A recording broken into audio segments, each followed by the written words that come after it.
ના બેન, સમાજ નીતિ ચાલી રહી છે, રાજનીતિ નહીં. અને દરેક બાબતને કોઈ એક ચશ્માથી જોવું એ હિતાવહ નથી. 99% લોકોના જે જેન જી નવી પેઢી જેને કહેવામાં આવે એને ભલે આપણી વાત ગળે ન ઉતરે, કદાચ નહીં ઉતરે, એ લોકો આપણને પછાતે માનશે અથવા તો જૂનવાણી વિચારણા માનશે યા જે માનશે તે. પણ જે શરૂ થયું છે એમાં હું બહુ અજુગતું નથી જોતો. ફેર એટલો છે કે પ્રેમ કરવો ઈ અપરાધ નથી, પણ જવાબદારીની પણ કોઈક વ્યવસ્થા હોય કે નહીં. તમને પ્રેમના અંકુર ફૂટે ને એક બે પ્રેમી પંખીડા ભાગી જાય, પણ આપણો સમાજ જે છે એ લેડો લેડી એમ નથી. આપણે ત્યાં 7 ભવનો જે સંગાથ હોય ને એ ટાઈપની સમાજ વ્યવસ્થા છે. લગ્ન, આપણું લગ્ન છે એ જૈવિક સુખ નથી, દૈવિક સુખનું આ જે વ્યવસ્થા છે. આપણા લગ્નમાં તમને ને મને ફાવ્યું ત્યાં સુધી રહ્યા ને પછી કપડા બદલી એમ પાત્ર બદલી એવું ન ચાલે. આ સંસાર આપણો જે છે રૂઢિગત છે અને વર્ષોથી છે ને એ પાછું સારું છે, ખરાબ નથી. એરેન્જ મેરેજ જે છે માવતરની હાજરીમાં, કુટુંબની હાજરીમાં, બંને પક્ષના વડીલોની હાજરીમાં એ બધું જે થાય છે ગોઠવણથી, એનું દીર્ઘાયુ રહે છે, એ લાંબુ અને સારું ચાલે છે. એવરેજ અપવાદ નહીં. અપવાદ રૂપમાં તો આમાંય ડખા તો થાય જ, અપવાદ રૂપ છે. તમે આખા એવું ન માનો 100 યુગલ પરણે એમાંથી 75 ડખા થાય ને 25 જ સફળ નીકળે, એવું નથી. અપવાદરૂપ કિસ્સામાં 25 યુગલોને ન જામે એરેન્જમેન્ટમાં, પણ 75 યુગલો તો જેમ તેમ પણ સરસ રીતે જીવન જીવે છે. હવે તમારો મુદ્દો આવ્યો કે આ રાજનીતિ, કે રાજનીતિ તો બિલકુલ નહીં, આ સમાજ નીતિ છે અને હું તો એને આવકારું છું.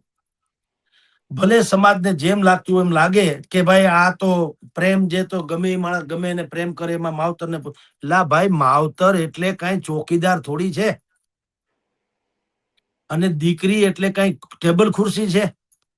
તમારા ઘરમાંથી કોઈક સાવરણી લઈ જાય તો તમે હળી કાઢીને ઠેઠ એને ઓરડી આમ ફળિયા સુધી વાહે દોડો છો, મારી સાવરણી કેમ લીધી? તો દીકરી ગમે મને લઈ જાય એને કઈ બોલવાનું નહીં. આવું તો હોતું છે ક્યાંય? કોણ માવતર એવું આ જગતમાં છે કે જે એની દીકરી કે દીકરાનું હિત ન જોતું હોય? એવા તો કોઈ માવતર રેર ઓફ ધ રેર કેસમાં મળે તો રામ જાણે, બાકી મોટા ભાગના કિસ્સાઓમાં તો પોતાની દીકરીને કાળજાના ટુકડાની જેમ એને હાચવી હોય, એનું હિત માવતરથી વિશેષ કોણ જુએ? એટલે કિંજલબેન રબારી એને જે ચૌધરી અશોક ચૌધરી હારે મેરેજ કર્યા, લગ્ન કર્યા, એનો જે વિખવાદ થયો, એટલે વળી પાછો આ મુદ્દો આવ્યો છે મારે તમારે ચર્ચા કરવાનો કે રબારી સમાજે તેવર બતાવ્યા, ચૌધરી સમાજે સમજણ બતાવી. જો સમજણ ને તેવરની વાત કરું છું, ઘર્ષણ નહીં. આ જે સમાધાન થયું એને પણ આવકારવું જોઈએ ને અનુસરવું જોઈએ દરેકે. કોઈ ડખો ન થયો, કોઈએ બાયું ન ચડાવી, કોઈએ કાઠલા ન પકડ્યા, કોઈએ ધીંગાણું ન કર્યું, કોઈએ જોઈ લેજો ને જોઈ લેશું એવું કઈ ન કર્યું. રબારી સમાજના 10 નેતાઓ કે અગ્રણીઓ અને ચૌધરી સમાજના 10 અગ્રણીઓ ભેગા થયા બનાસકાંઠામાં અને વાત કરી કે ભાઈ આપણી જે પરંપરા છે એને અનુકૂળ આ વાત નથી. ભલે દીકરી પાર્શ્વ ગાયિકા કે સેલિબ્રિટીઝ હોય, ભલે આત્મનિર્ભર હોય, ભલે એને પ્રેમ કરવાનો અધિકાર આપવામાં આવ્યો હોય, 18 વર્ષની દીકરી એને ધારે તે પાત્રને પસંદ કરી શકે, એ વાત હકીકત છે, એમાં ના નહીં. પણ એ 18 થી શરૂ થતો હોય પ્રેમ, તો આ બધો ડખો 14 થી શરૂ થાય. સૌથી મોટો મુદ્દો આ છે બેન. આપણું બંધારણ છે ને એની મારી દ્રષ્ટિએ બંધારણમાં કાચી નોંધ છે આ. હું તો એમ કહું કે 18 વર્ષની દીકરી ધાવરીને લગ્ન કરી, અરે ભાઈ હકીકત છે 18 વર્ષની દીકરી, પણ એ 18મે વર્ષે પ્રેમના અંકુર નથી ફૂટવામાં આવતા.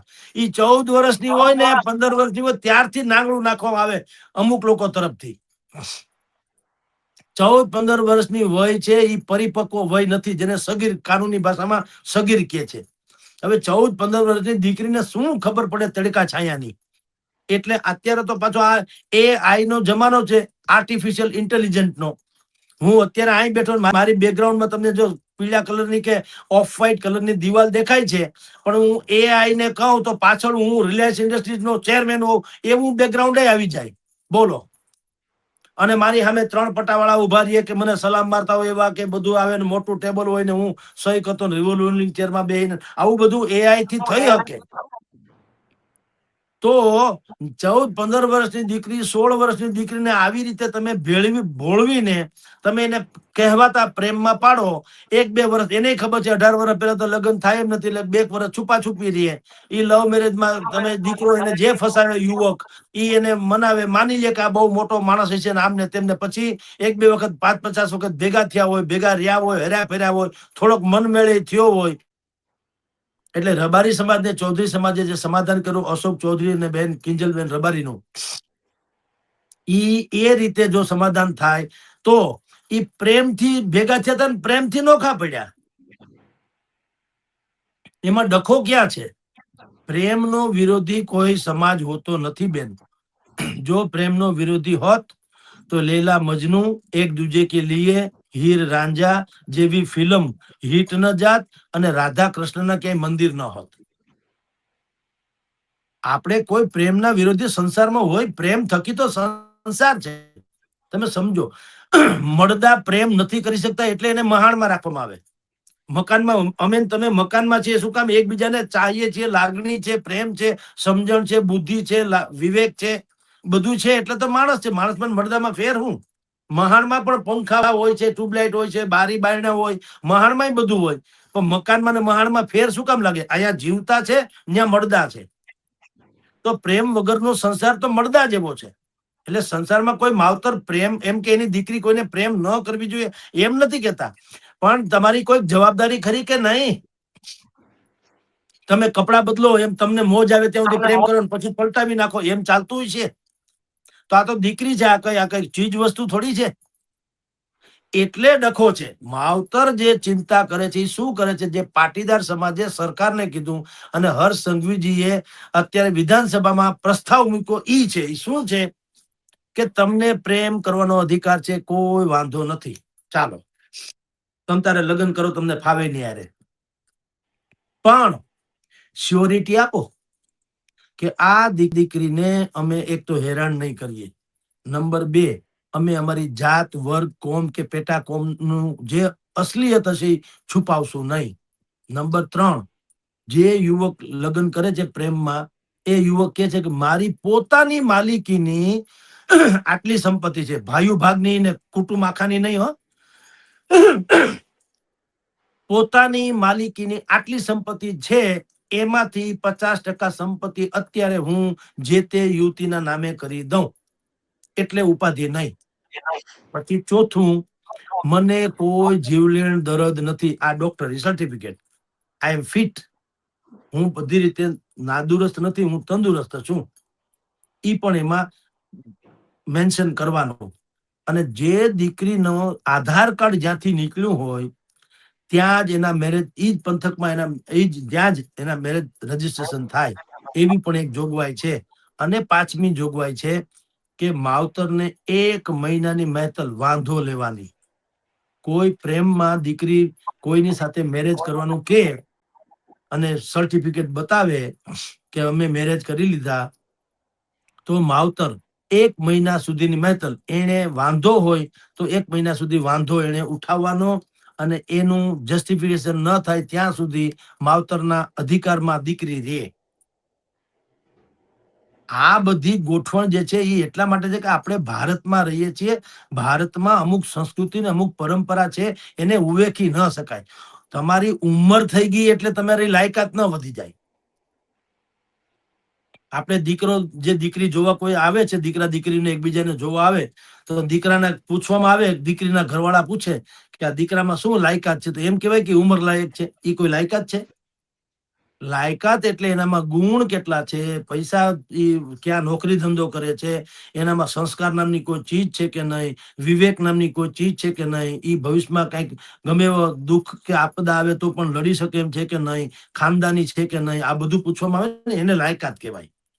ઉંમર લાયક છે એ લાયકાત નથી. એટલે અત્યારે જે કહેવાતા મોર્ડન લોકો આ પ્રેમલીના કેસમાં એવું કે છે કે ના ના માવતરે આવું ન કરવું જોઈએ ને પ્રેમનો અધિકાર. અરે શું પાગલ પણ આદર્યું છે? પ્રેમનો અધિકાર છે, 14 વર્ષથી ભોળવવાનો અધિકાર નથી. અને જો તમારે 14 વર્ષથી કે માની લો કે 18 વર્ષે રાતોરાત સપનું આવે ને કોઈ તમારે લગ્ન કરી નાખે એવું બને, એવું ના હોય. તમે 14-15 વર્ષથી તમે તો દાણા નાખવાના શરૂ કર્યા હોય. એ દીકરી બધી રીતે ફસાઈ ગઈ એટલે મોટા ભાગે મજબૂરન લગ્ન કરવા પ્રેરાય, અથવા તો તમારી મોહમાં આવીને પ્રેરાય. તો તમે જયારે પવિત્ર છો અને તમારે કોઈ દીકરી યારે લગ્ન, તમારા સ્નેહ છે કે પ્રેમ છે, લગ્ન કરવા છે, તો તમે પ્રેમની વ્યાખ્યા શું છે?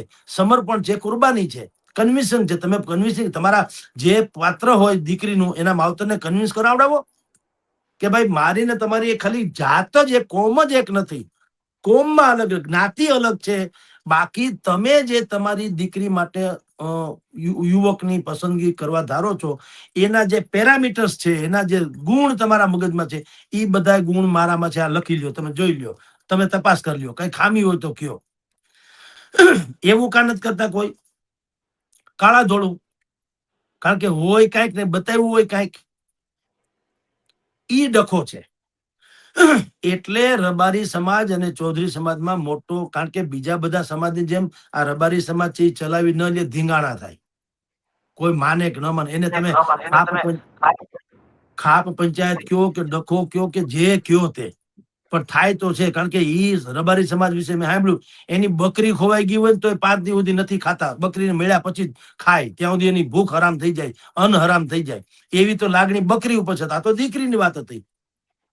અને જાહેરમાં કીધું છે ને, એના અગ્રણી જે છે એને જાહેરમાં ન કીધું, ઠાકરસિંહભાઈ કે કોઈ છે, એને જાહેરમાં કીધું તું ગમે એમ થાય હો, અમે દીકરીને પાછી લાવી છૂટકો કરશું, પણ ગમે એ થાય, ગમે એટલે ગમે. એટલે ઈ ડખો ઉપડ્યો છેક ઉપર સુધી. અહીંયા તમારી જાણ ખાતર રબારી સમાજમાં પણ જેટલા લોકો અગ્રણી હતા એને પણ વાત કરી કે આપણે આ વાતમાં આમ કરવું જ પડશે, એમાં છૂટકો નથી. અને જે ચૌધરી સમાજમાં શંકરસિંહ ચૌધરી સહિતના જેટલા લોકો હતા એને પણ કીધું કે આપણે પણ આમાં બુદ્ધિપૂર્વક આગળ વધવું પડશે. એટલે મોટા લોકો ભલે સીધી રીતે આવ્યા કે ન આવ્યા મેદાનમાં, પણ સમાજના ઠેકેદારો કે સમાજના અગ્રણીઓ ભેગા થઈ બનાસકાંઠામાં મિટિંગ મળી અને નક્કી કર્યું કે આપણે આ દીકરીને એના ઘરે પાછી મોકલાવી દેશું. અને ત્યાર પછી કિંજલબેન રબારીનો પોતાનો વિડીયો પણ આવ્યો, અને જેણે લલિતભાઈ દેસાઈ કરીને એક ભાઈ છે, ઉદ્યોગપતિ છે, એને આ સમાધાન કરાવડાવ્યું. અને એને કીધું ખરું કે ભાઈ મારે કોઈ બળજબરી નથી કરી, કોઈ સામે વાળા ઉપર અમે ધાક ધમકી નથી અપાવી. બિલકુલ સમજણપૂર્વક બે સમાજમાં વર્ગ વિગ્રહ ન થાય.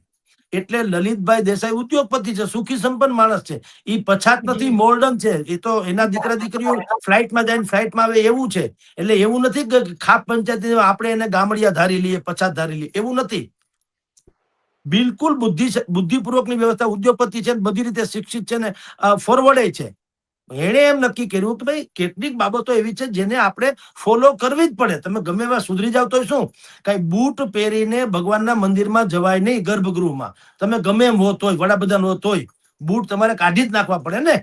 એ અમુક ત્યાં બોર્ડ લખવામાં નથી આવતું કે ગર્ભગૃહમાં કોઈ ચપ્પલ પહેરીને ન આવે, એવું લખાય નહીં, લખવાની જરૂર નથી.